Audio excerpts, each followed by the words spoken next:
Hi, everyone. Welcome to Tech Talks. My name is Michael Bertoni, and I'm the founder and CEO of PhillyTech. And I am just so excited today to be talking to you from the Maker Studio at the beautiful Mullica Hill Library.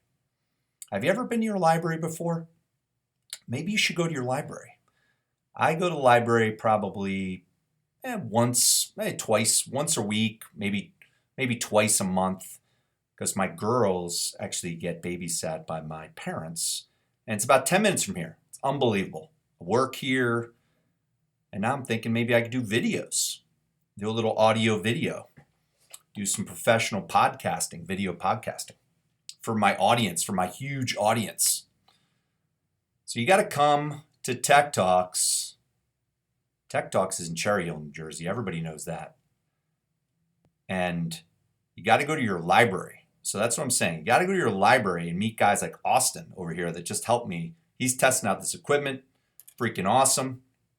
There's maybe some people will come here because every time I come to the Mullica Hill Library, I'm like, what's going on with this Maker Studio? Like, nobody's in here. Does anybody ever use this thing? Austin, does anybody ever use this equipment? Probably not. People do use this equipment. People don't use it. Come on. They do. They do. Austin says they use it a little bit. So, Austin is the man. And I think we're going to do stuff here. Let's see what this sounds like. So come on back to Tech Talks.